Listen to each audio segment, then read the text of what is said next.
ശബരിമല അയ്യപ്പനെതിരായ വിവാദ പരാമർശത്തിൽ ഖേദം പ്രകടിപ്പിച്ച സണ്ണി എം കബിക്കാട് അനുചിതമായ വാക്കുകൾ പ്രസ്താവനയ്ക്കിടെ ഉണ്ടായി.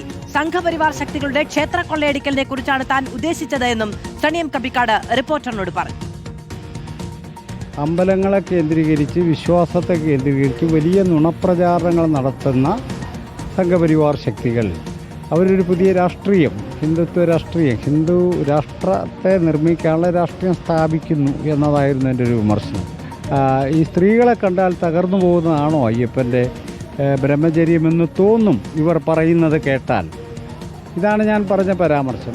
അതിനകത്ത് ബലാത്സംഗം എന്ന വാക്ക് ഞാൻ ഉപയോഗിക്കുന്നുണ്ട്. അത് തെറ്റായിപ്പോയി. ആ വാക്ക് ഉപയോഗിക്കേണ്ട യാതൊരു ആവശ്യവും ഉണ്ടായിരുന്നില്ല എന്ന് വിചാരിക്കുന്ന ഒരാളാണ് ഞാൻ. മാത്രവുമല്ല, അതിൽ നിറഞ്ഞ ഖേദം, ആത്മാർത്ഥമായ ഖേദം മലയാളികളോട് ഞാൻ നേരത്തെ തന്നെ പറഞ്ഞു കഴിഞ്ഞു.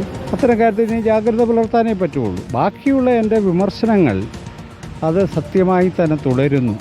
അടിച്ചു മാറ്റിയതിൽ പ്രതിപ്പട്ടികയിൽ വന്നവരെല്ലാം അയ്യപ്പൻ്റെ സംരക്ഷകരാണെന്ന് കൂടി നമ്മൾ കാണണം. തന്ത്രി, Potti, Devaswom board president, Devaswom board ഉദ്യോഗസ്ഥർ, ഇവരൊക്കെയാണ് അയ്യപ്പൻ്റെ സംരക്ഷകർ.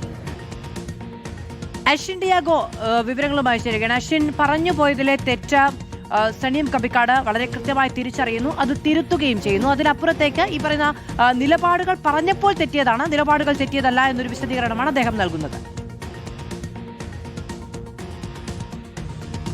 ബാദു, തീർച്ചയായും അങ്ങനെ തന്നെയാണ്. മലയാള സർവകലാശാലയിൽ നടത്തിയ ഒരു വിവാദ പ്രസംഗമാണ്, പ്രതിഷേധത്തിനിടെ നടത്തിയ ഒരു പ്രസംഗത്തിന്റെ ചില ഭാഗങ്ങളാണ് ഇത്തരത്തിൽ ശബരിമല അയ്യപ്പനെയും മറ്റു ദൈവങ്ങളെയും ആക്ഷേപിച്ചു എന്നുള്ള തരത്തിലേക്ക് പുറത്തു വന്നത്. മാളികപ്പുറത്ത് അമ്മയും അധിക്ഷേപിച്ചു എന്നുള്ള രീതിയിൽ ഈ സംഘപരിവാർ സൈറ്റുകളിൽ അതുപോലെ തന്നെ ഓൺലൈൻ ഹാൻഡിലുകളിലൊക്കെ വലിയ രീതിയിൽ പ്രചരിച്ചത്. അതിന് പിന്നാലെയാണ് ഒരു വിഷയം വിവാദമാകുന്നത്. ഈ വിവാദ പരാമർശത്തിൽ താൻ ഉപയോഗിച്ച ചില വാക്കുകൾ അത് അനുചിതമായിരുന്നു എന്നുള്ള കാര്യം അദ്ദേഹം തിരിച്ചറിയുന്നുണ്ട്. അതിൽ ഖേദം പ്രകടിപ്പിക്കുകയും ചെയ്യുന്നുണ്ട്. ഇത് ഉദ്ദേശിച്ചത്, തന്റെ യഥാർത്ഥത്തിൽ പ്രസംഗത്തിലൂടെ ഉദ്ദേശിച്ചത് സംഘപരിവാറിന്റെ ക്ഷേത്ര കൊള്ളയടിക്കലുമായി ബന്ധപ്പെട്ട അതിനെതിരെയുള്ള വിമർശനങ്ങളാണ് താൻ ഉന്നയിച്ചത്. പക്ഷേ അത് ഉപയോഗിക്കുമ്പോൾ, അത് പറഞ്ഞ് ഫലിപ്പിക്കുന്നതിനിടയിൽ ഉപയോഗിച്ചുള്ള ചില വാക്കുകൾ, ബലാത്സംഗം പോലുള്ള വാക്കുകൾ, അത് ഒഴിവാക്കേണ്ടതായിരുന്നു എന്നുള്ള കാര്യം അദ്ദേഹം പറയുന്നുണ്ട്. ഒപ്പം തന്നെ തന്റെ നിലപാടിൽ നിന്ന് പിന്നോട്ട് പോകുന്നില്ല. ഈ പറഞ്ഞ ചില വാക്കുകളിൽ നിന്ന് മാത്രമാണ് ഇപ്പോൾ ഖേദം പ്രകടിപ്പിക്കുന്നത്, അത് പിൻവലിക്കുന്നുണ്ട്. പക്ഷേ മറ്റ് താൻ പറഞ്ഞ കാര്യങ്ങളിൽ ഉറച്ചു തന്നെ നിൽക്കുന്നു. ശബരിമല സ്വർണ്ണക്കേസ് പ്രതികളടക്കം ഈ അയ്യപ്പന്റെ സ്വർണ്ണങ്ങളും അതുപോലെ തന്നെ അയ്യപ്പനെ കാവലിരിക്കേണ്ട ആളുകളെയാണ് ഇപ്പോൾ പ്രതിപട്ടികയിൽ